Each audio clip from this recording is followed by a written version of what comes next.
We're in the middle of a season, and it's a blast getting ready for Christmas. And I want to say before we jump into I feel like I have 1,000 things to tell you, but before we get into those things, I want to say a big welcome to everybody watching online today. I'm excited that you've joined us. I'm glad that we are able to connect, and I'm looking forward to after the service. I'm going to go back and look through and connect and see pray for you guys, and just do the things that Angela and I love to do, and connect and pray for you and serve you in every way that we can. It is such a blessing.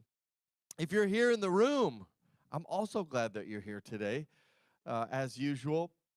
So, if you're wondering what Legacy Sunday is, I I hope no one's wondering what Legacy Sunday is. My hope has been for the last 4 weeks to share with you just in 5 minutes kind of what Legacy Sunday is, but essentially this. Every year, starting this year on our Legacy Sunday, we're going to take a legacy offering, which means we're going to take an offering above our tithes and our offerings, out in essence outside of our tithes and offerings, so that we can accelerate the vision, because all of the tithe and the offering goes right towards our budget. It goes towards meeting weekly and monthly and yearly needs, the issues that we have planned for.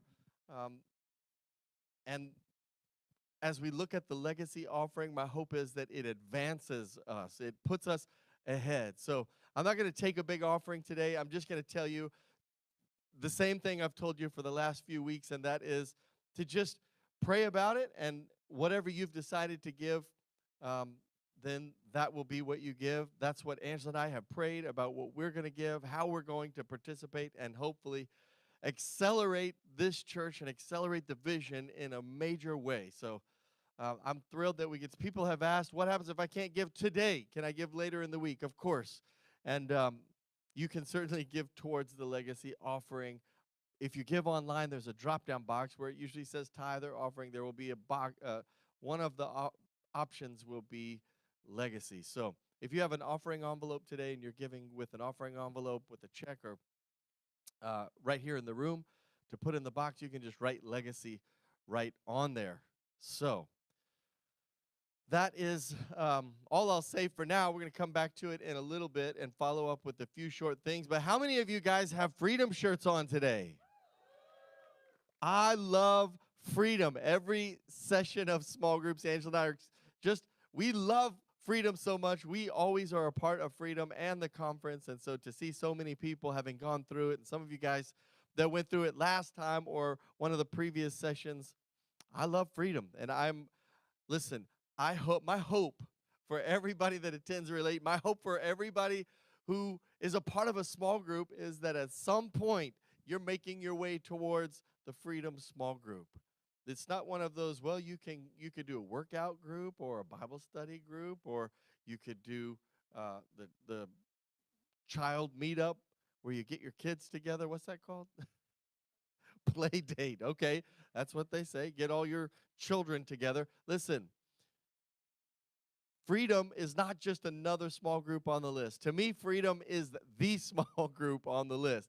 It's one of those ones that I think we all need to go through, maybe more than one time, because it just takes us down such an incredibly powerful path toward the plan of that God has for each of our lives. So if you have never been through freedom, I want to just encourage you. Right outside the door, there's our next step table. There's a sign up there for more information for the spring small group. So you're not actually signing up for a small group, but if you're interested in, hey, I'd like to know kind of how that works, get me connected to it, I want to be a part somehow, then make sure you get your name on that list.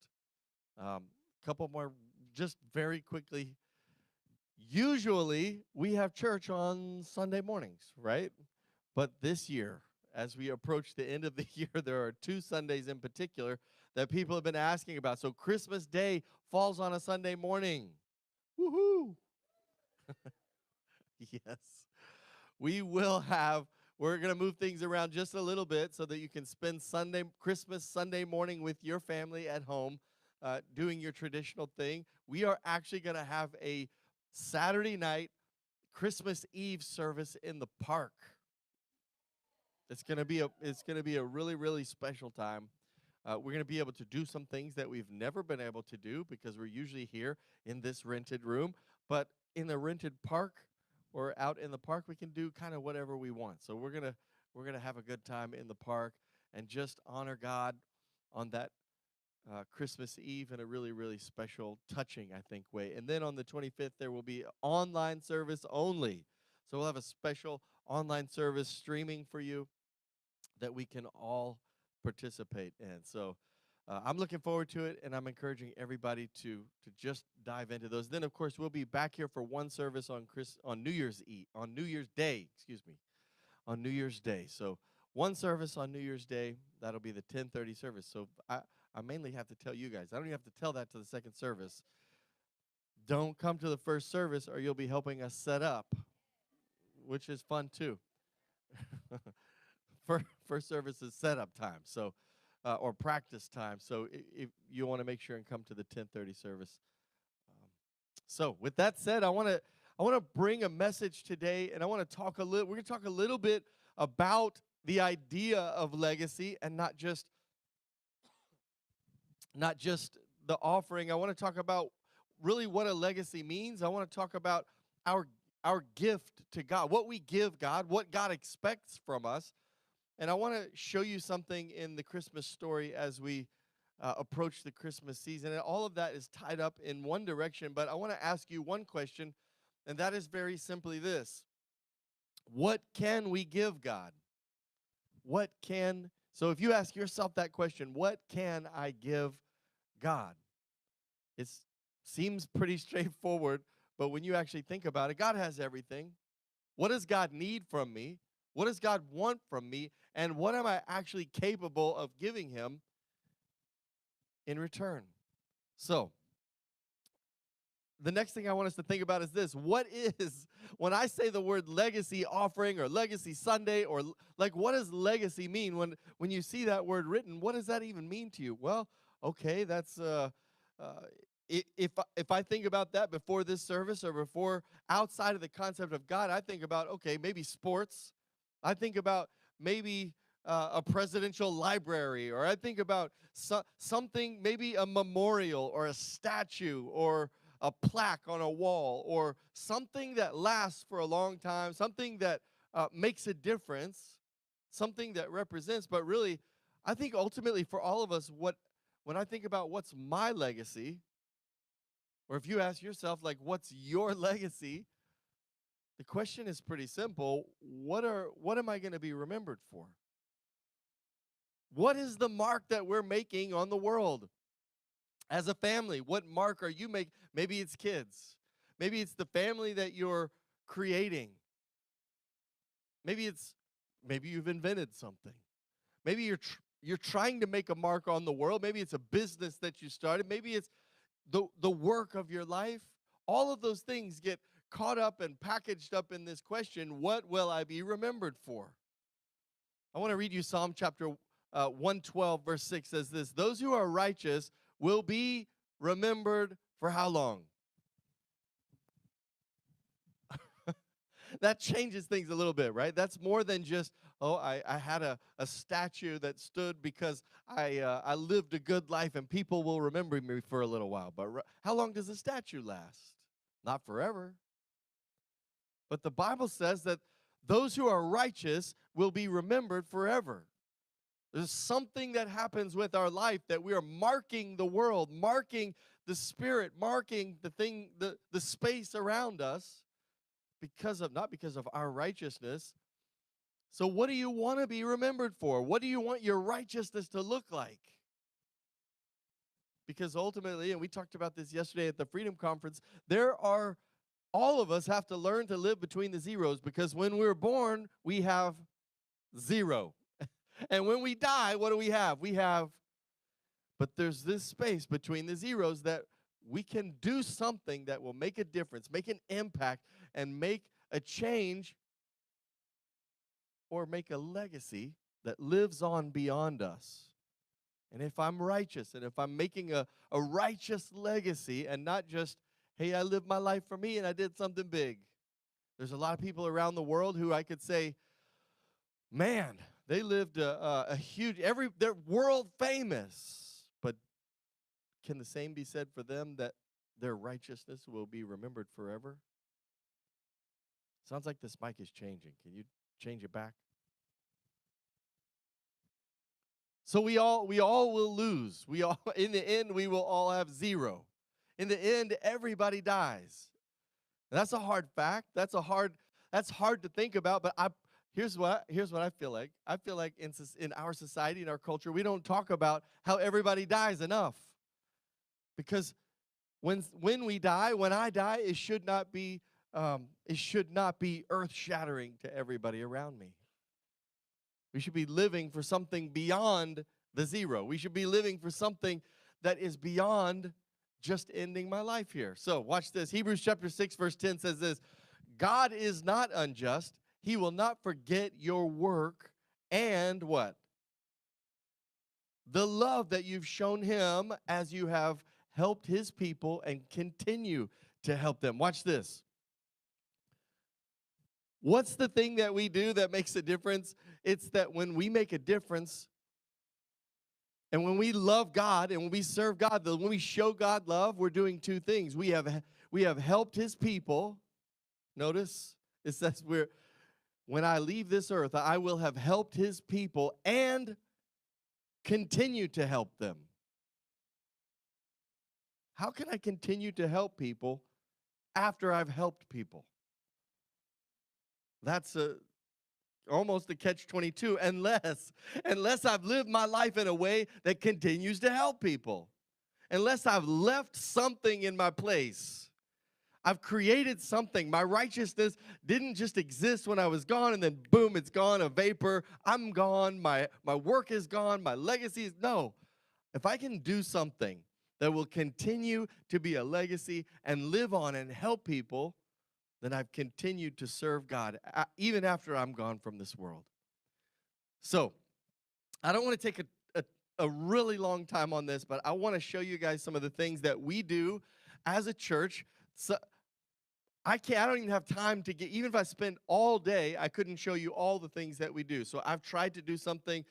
We have never even put all of these things on the screen and tried to show pictures. And so you're going to see it's a bit of a mess. There's so many pictures on the screen. You're going to see a lot. I would say it's a slideshow, but it's more than a slideshow. You're going to see lots of pictures. So you're just going to have to look while they come up. And I'm going to try to describe some of the things in enough detail that you get this picture of all the incredible things. Did we already go? Yes, we did. So number one is our local missions. These are the things that we are doing locally. You guys, I would say probably this is the most visible thing that we do because we talk about it a lot. It happens sometimes every month, every week. No, stay back. Stay with me. So this, as you can see, this is us working right out here in the parking lot where we've done toy giveaways, where we've done, I don't know how many times we've done this, but we, as often as we can, we love to give away things, and we love the prayer lines. We would love to be able to reach out and take time out of our day. These are serve days. These are, I can recognize all the faces right here in the middle. I love that we're a church that sometimes, like today, in this service, more people would show up for a serve day than our first service today. It's not always true, but it's often true that if we do something and touch people's lives and make a difference in the world, boom, a whole bunch of people show up. That is amazing because there was a day when Angela and I we were out there doing it by ourselves. And today I know that if we're going to do something, all we have to do is make a phone call and post it online, and boom, we have a whole team to help. That is amazing. The next slide shows our work here in the city that we've adopted the boys' home at the Sheltering Harbor. And this is a team of people there and dropping off boxes and taking a picture with some of the boys. And then on this side of the screen, you see our neighborhood outreach. One of them, we love to go into apartment buildings and neighborhoods and just reach people that we don't get to see, people who would never make it on a Sunday morning. people who might not speak English, people who may not have a vehicle to be able to travel, but we can go and we can pray with them right there in the driveway. We can pray with them right in the neighborhood. We can pray with them right on the street. That is amazing for me. This is one of my favorite things that we do. We get to just give, whether sometimes we give hygiene products, sometimes it's toys, sometimes it's food, sometimes whatever we have, we're giving it away. And usually it's several pickup trucks piled high full of stuff. And the last piece that I'm going to show you today of our local missions is our weekly distribution. This is something that not a lot of people know that we do. Every single week at my small group, we do a weekly distribution from our small warehouse here in Spring, and we serve about 65 different churches and ministries, homeless shelters, groups of people that go and serve their communities all over Harris County, Montgomery County. That's 65 different groups of people that come get. We have this unique opportunity, the unique ability, because we receive so many donations of products, diapers, and shampoo and soap and just razors and on and on and on, toys and teddy bears and cleaning supplies and mops, and it just is a never-ending supply of stuff. So we give it away. They come in pickup trucks and U-Haul trucks, and you see it up there. And we just fill it as full, and trailers, we fill it as full as they can. And then this is my friend Lang, who is with Matthew 25. He is showing one of the packs that those boxes are full of that kind of stuff. He goes and gives it away to the homeless people in downtown and all over. In fact, this month when we go do our homeless giveaway, he'll be there with us, helping point us and get us to the right place. And we'll be some of our guys will be cutting hair, and it just a huge, huge, huge blessing. And then each of those ministers goes and does their own ministry. As we've provided them with stuff to do, they're able to reach so many more people and pray with people and see lives change. I got some pictures of a few of those. Show me the next one. Okay, so this is a lot, I know. But each little cluster of pictures is a different ministry. And so you get kind of an idea. Some of them are on tables in parking lots. Some of them are in their own buildings. Some of them are like a pantry. Some of them go all over the city and give away stuff. Some of them go into schools. As you can see right up here, this is Miss Jamaica Bingham. She's come to church a few times and shown up. Some of you guys have met her, but she's just one of 65 that we get to serve, and then they go out and do much like we do when we do our parking drive-through giveaway. They do similar to that, and they're praying with people. They're discipling people. So I love that we get to do that, and that is that's a really, really special thing that we get to be a part of. The second thing beyond local missions is our national missions. You may not know this, but we are a part of the Association of Related Churches. We joined this group network. It's a relational network of pastors and churches. When we first started, Angela and I joined them because we loved that they were planting churches, and we decided we will always support this mission. So every week, every Sunday when you give, 10% of your giving has gone towards helping other churches be planted. And in this case, in this year, in 2022, we helped 63 different churches get started for the very first time. They had their launch day this year because of our giving and because of the other churches that support this. So this, for me, is a huge win, because there are churches not just in the United States, but this is actually national, international, because 11 of those were international, all over the world. And I thought I would show you some of the pastors that we helped support and that we're connected to. So this is Ireland, Canada, South Africa, Germany. It's incredible. Italy, okay, next. These are just a few. And then some of these are Florida, Florida, Louisiana, Empowerment Church. Incredible. We could never do all of this work on our own. And with all 63 of those churches, there were 1,330 people showed up on their launch days.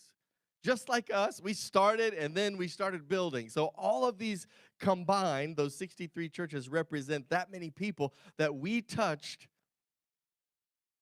And in the midst of all of that, 556 people gave their lives to the Lord for the very first time in 2022 because we gave, because we supported.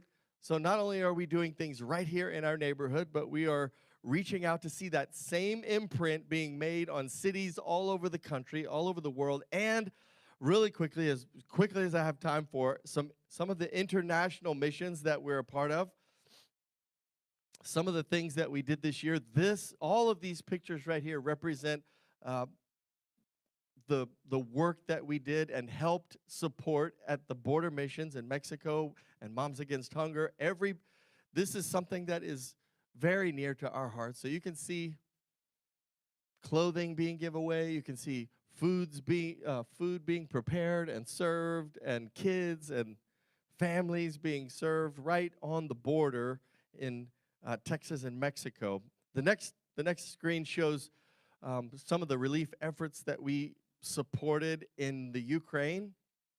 These are people who were refugees and fleeing, and we helped to send these right here, the food packets, so that people who were just stranded in bus stations, people stranded in airports, people stranded not able to go, no money to go anywhere, just trying to get out of war, sitting around, kids, no food. We were able to send packets and help them connect to local churches, and a lot of them were sleeping in local churches, and we were helping to provide food and helping to provide electric bills and all of those things so they could continue to do those things. The next few pictures we'll just look at briefly. This is feeding children in Pakistan.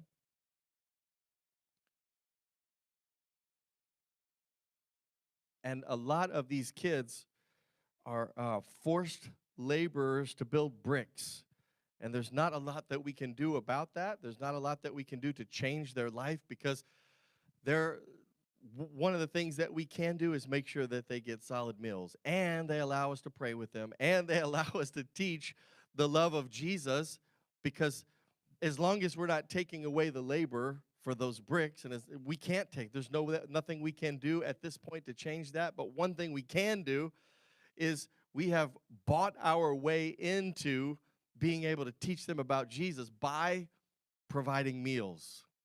And so we're going to keep on supporting that so that the message and the light of Christ reaches them in some of the darkest places in the world. The next picture is an orphanage in Kenya that we support through Moms Against Hunger.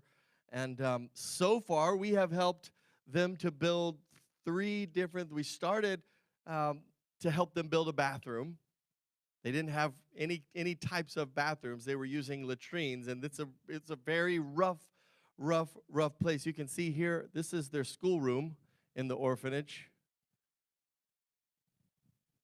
They did have one little schoolroom, and the kids, they were using like a latrine, so we helped them to build a bathroom. And then after that, we helped them to dig a well so that they could have fresh water, because they were walking miles a day to get water and bring it back.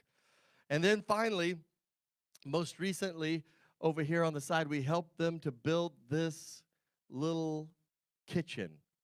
They were just cooking on an open outside fire, and now they have a kitchen. They can do pots, and they can make meals for the kids. And to me, that is an amazing thing to be a part of, that is truly changing their lives and making a difference. And it will continue. Like this is something that even if we walked away and never helped them again, this is something that will continue for generations to help and make a difference in those kids' lives.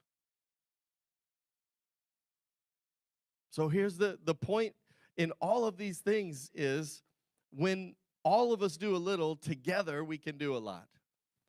When you and I get here today and we just think, okay, God, I'm going to do what I can do, we're going to put that together and we're going to make sure that this impacts and makes a legacy that even when we're gone, it continues to give. It continues to serve people, continues to pour out the love of God on people's lives.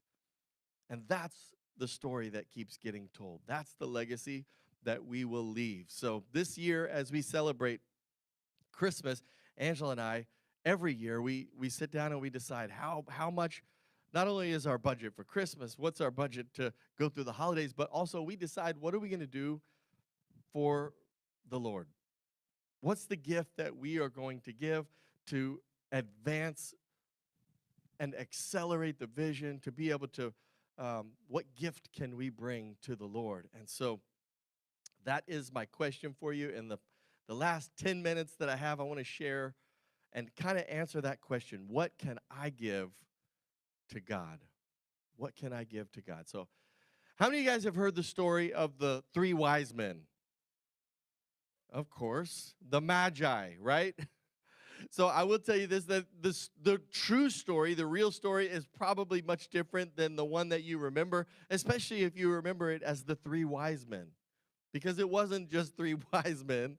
And scholars tell us that the picture of that story probably looks very different than the nativity scene that you're used to seeing, where there are three men from the east. It's probably a little bit different than that. In fact, we're going to look at the book of Matthew in just a few moments. But in the book of Matthew, he actually tells more about the wise men than about the actual birth story of Jesus. And it was likely not three wise men. It was likely a caravan of wise men coming from the east, because that's how they would have traveled. Maybe 50 men or so. And we are just told about the three gifts that they brought. So we just associate three gifts, three men. Each man must have had a different gift. No. Likely there were maybe 50 of them, a whole caravan. And likely, very likely, they did not show up at the stable right when Jesus is born. It's much more likely that the star appeared when he was born. They began to travel, and it may have taken them a couple of years to get to him. So by the time the wise men actually see Jesus, he's maybe 2 years old. The way this story is told, they arrive and see him just before Jesus and Mary and Joseph flee for Egypt. And so I want us to look at that story, and I want us to unpack it just a little bit in the short amount of time that we have. And I know that you have notes today. Some of you guys are taking notes, and you can make your notes as we go. Matthew chapter 2, verse 1 and 2, we start to see the beginning of this story with the wise men. Jesus was born in Bethlehem in Judea during the reign of King Herod. About that time, some of the wise men from the eastern lands arrived in Jerusalem. So again, that's probably 50 men on camels with gifts and everything required to travel, probably servants and supplies. So it was probably like a whole village showing up of people. They said, "Where is the newborn king of the Jews? We saw his star as it rose, and we have come to worship him." If you don't know how the story goes, then I'll just tell you that the wise men show up, and King Herod is so jealous and so angry that what are you talking about, the king of the Jews? I'm the king. There won't be another king. And he puts out an order to kill all of the newborn children. We've seen this several times in the Bible. If you remember the story of Moses, which was a foreshadowing of this happening, that a redeemer would come. And the people in power were so upset that they had orders made to kill all of the children so that we could just wipe out this redeemer, wipe out this king of the Jews before he ever shows up. Turns out the wise men were warned in a dream, don't lead Herod to the king of the Jews. Don't lead them to this newborn king. So they were wise enough. They went on their way, and it says that the star they had seen in the east guided them to Bethlehem. So eventually they show up at Bethlehem, and they eventually see baby Jesus. It says it went ahead of them and stopped over the place where the child was. And when they saw the star, they were filled with joy. They entered the house and saw the child with his mother Mary, and they bowed down and what? They worshiped him. So today, I'm just going to give you 3 things that you might be thinking, I don't have anything I can give God. I don't know how to make a lasting legacy. I don't know how to approach the Christmas season in any other way than just, hey, we'll give gifts in honor of, like, that's tradition. We'll just do the traditional thing. But I'm telling you, you have something to give to God. We all do. This church does. Individually, we do as families. And so I'm going to show you at least 3 things that we have to give to God as seen in this story. The first thing that we can give to God is we can give God our hope. Everybody say hope. Oh, y'all got to do way better than that. Y'all went to sleep while I was talking there I'm going to have to change up I'm going to come stand over here in the dark. Everybody say hope. There we go. We can give God our hope. And what does that look like? When the star, when they saw his star, when it rose, they came to worship him. When does a star show up? At night in the dark. So imagine if you're the wise men, you're at home, I don't know what they're doing. They're looking at the stars, obviously. They're studying the stars, they're reading, they're looking through scrolls and doing their scholarly stuff. And then they see this new star in the middle of the night. They decide, hey, it's dark outside, but we have got to follow this star. They take off, and they're traveling at night, right? They're looking and guiding their way by this star. They had a choice in the middle of darkness to follow the light.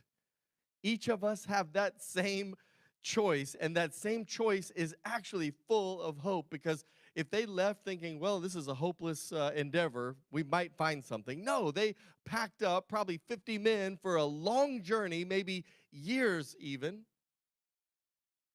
and they had to set out with the hope of finding a newborn king, finding something incredible. Can I tell you that wherever you're at in life, no matter what situation and circumstance you're in, you may be in the darkest valley of your life, but I promise you, there is still hope that God has a purpose and a plan. God has something on the other side of that darkness, and if you will just give him hope and start walking in that direction, he'll show up. John 1:5 says that the light shines in the darkness. We don't need the light to shine in the light. But for all of us, whatever darkness we're in, the light shows up. And if we'll follow it, we'll find him. This last year, my father-in-law, who was the patriarch of our family and our ministry and my pastor, for 20, 30 years, he has been our leader, pastor, mentor. And this last year, we lost him to cancer, but we had a choice in the middle of that to either let the darkness swallow us up and say, hey, I guess everything's hopeless now.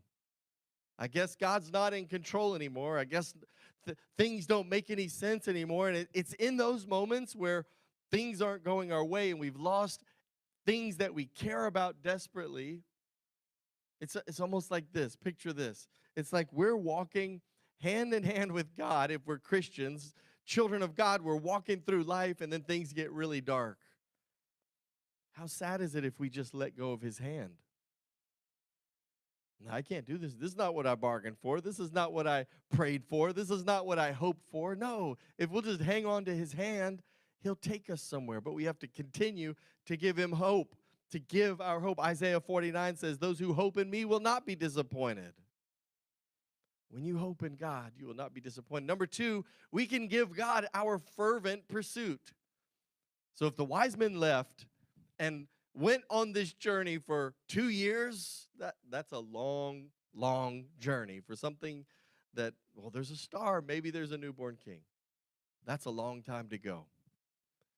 At some point in your life, you have to make the decision, okay, God, I'm going to have a fervent pursuit of your will for my life. And I'm not going to, even if it gets dark, I'm going to continue to hope.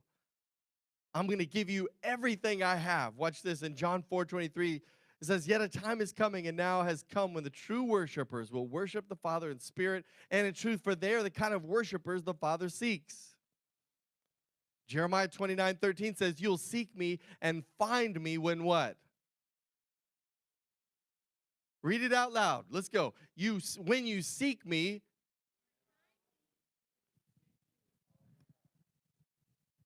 He wants us to be all in. He wants us to say, okay, this is a fervent pursuit. I will never give up. I'm following you even if it takes me years to get there. Even if I get to the palace and then the king says he's going to kill all the babies. And the third thing that we can give God is this, and this is the last thing we read in that passage. We can give God our worship. I want to get the worship team to join me on stage. But ultimately, it says that they found him, that the star led them to Jesus, and they bowed down and worshiped him.